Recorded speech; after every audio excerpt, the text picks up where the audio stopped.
fui a única parlamentar que proferiu um voto contrário à proposta que foi feita, né, pelo relator do projeto.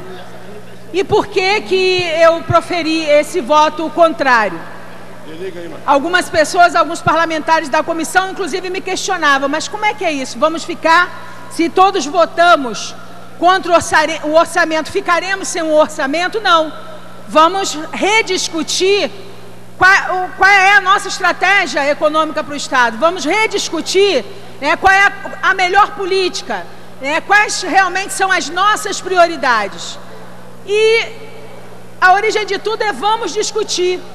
Porque aqui na casa, as pessoas, principalmente os trabalhadores, as pessoas que vêm de fora, sabem que existem audiências públicas para fazer o debate da educação, sabem que existem audiências públicas para fazer o debate da saúde, sabe que existem audiências públicas para discutir as políticas municipais, as políticas das mulheres. São várias comissões na casa que se reúnem para discutir as suas políticas.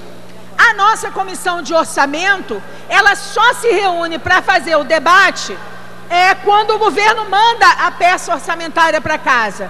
Quando as 3 principais peças que compõem o debate do orçamento são encaminhadas, nós chamamos, então, a presidência da comissão, então, chama o debate. Mas não existe um debate recorrente com a sociedade sobre qual a melhor política para o orçamento. Então, acho que o primeiro debate que nós temos que fazer aqui é que o orçamento deve deixar de ser um debate técnico, o orçamento deve deixar de ser um debate que as pessoas até têm medo de fazer. O orçamento tem que deixar de ser uma coisa inatingível. As pessoas têm que entender que tudo, o salário para a segurança, o salário para a saúde, o salário para a educação, as políticas públicas para cada uma dessas áreas, tudo depende de debate de orçamento. E muitas vezes as pessoas vêm aqui já no final, já quando o debate já foi feito, as estratégias para os recursos do Estado já foram montadas, já não existe mais espaço para se fazer, né, movimentações, aí, né, as pessoas vêm trazer reivindicações no parlamento. Mas o debate de orçamento, né, deveria ter sido feito antes. Para quê? Para que se pudesse incluir as verbas onde elas são necessárias estar, para que se possa então fazer, né, as devidas concessões. Mas por que eu votei contra a peça que foi apresentada pelo relator da nossa comissão? Primeiro, uma das questões que está colocada na justificativa do governador Sérgio Cabral é a política de implementação da Lei Nacional de Resíduos Sólidos.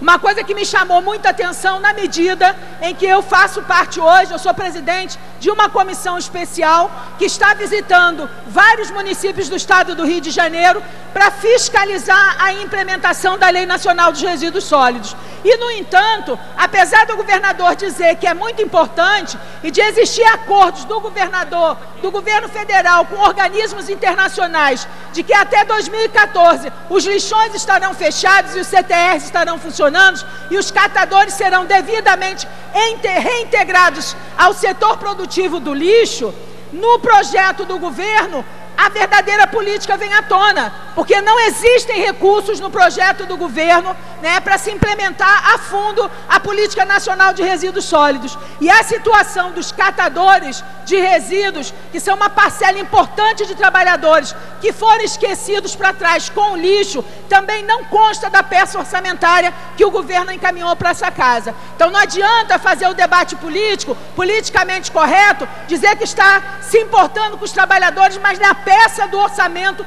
não existe, não é citada a questão, né, dos ressarcimentos dos catadores.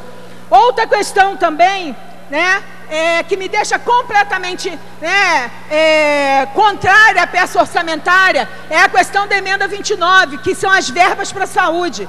Né? Também na peça orçamentária que é apresentada, não existem as verbas dentro dos percentuais constitucionais, da mesma maneira que nas peças passadas, né? Onde o governo apresentava índice de 12%, às vezes até de 15%, dizendo que estaria cumprindo com a emenda 29, e, no entanto, quando a gente vai olhar nas rubricas de verbas da saúde, a gente vê que várias coisas que estão colocadas como sendo verba de saúde, na verdade, pertencem a outro orçamento. Na verdade, pela Lei Nacional do SUS, aquelas rubricas não poderiam constar como verba de saúde. E nessa peça orçamentária permanece a mesma coisa. Não é de se espantar na medida em que a política do governo não é patrocinar a saúde pública, mas é patrocinar a saúde privada. Diga-se de passagem, né, os acordos que fez para garantir empresa pública, para garantir OS, ou seja, as terceirizações, todas as táticas de gestão na área da saúde, que são táticas de privatização e não táticas de saúde pública. E isso está expresso no orçamento, aonde a emenda 29 é substituída, na verdade, por uma política que não garante o percentual constitucional.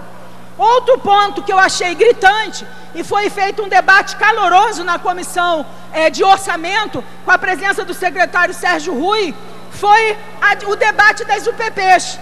Todo mundo sabe aqui que para o governador Sérgio Cabral, e é dito aqui na casa, que a grande prioridade do governo são as UPPs.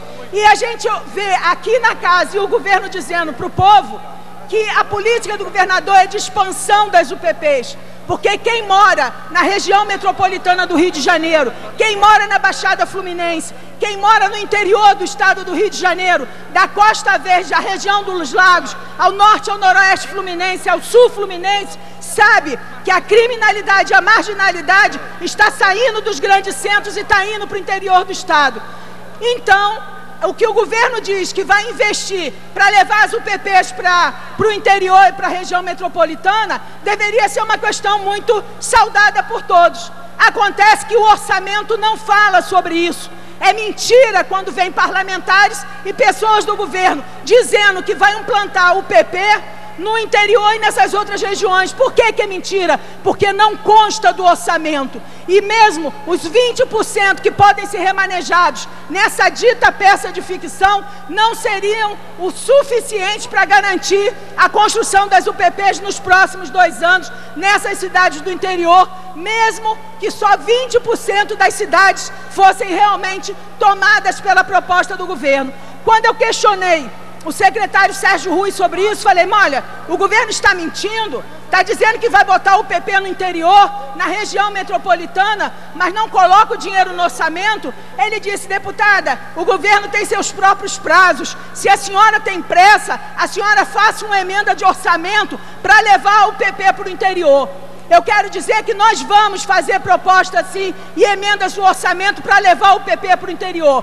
Mas não só o PP modelo governador Sérgio Cabral. Nós vamos fazer as emendas para levar o PP com tudo aquilo que está faltando nas UPPs do Rio de Janeiro, que é a UPP social, que é a UPP que dialoga com as necessidades do povo, que é a UPP que não tem como objetivo abrir as comunidades para as empresas consociadas entrarem para cobrar luz, para cobrar água, para cobrar serviços, mas não garante as políticas públicas como saúde, educação, saneamento, transporte com dignidade. Então, o orçamento do estado do Rio de Janeiro é uma prova material das mentiras do governador Sérgio Cabral em relação à sua política de segurança. Uma política que só é para o entorno dos grandes jogos, porque no interior do estado do Rio de Janeiro não existe dinheiro no orçamento para fazer. E concluindo, quero fechar dizendo o seguinte, existe um boom, um boom imobiliário em torno dos grandes empreendimentos, Comperj, Porto do Açu, TKCSA, os empreendimentos do setor automotivo no sul fluminense. O orçamento não dialoga com isso. O orçamento não diz como vai enfrentar o processo de favelização no interior do estado em torno desses grandes empreendimentos. Por que que eu estou colocando isso aqui? Porque nesse orçamento também não tem um plano de cargos dos servidores públicos do estado do Rio de Janeiro. Não tem dinheiro para aumento dos trabalhadores do estado do Rio de Janeiro. E é por isso que eu votei contra a peça orçamentária do governador Sérgio Cabral. Muito obrigado, senhor presidente. De nada, senhor presidente, eu gostaria de que constasse o meu voto em separado, o meu voto contrário do orçamento, que pudesse ser...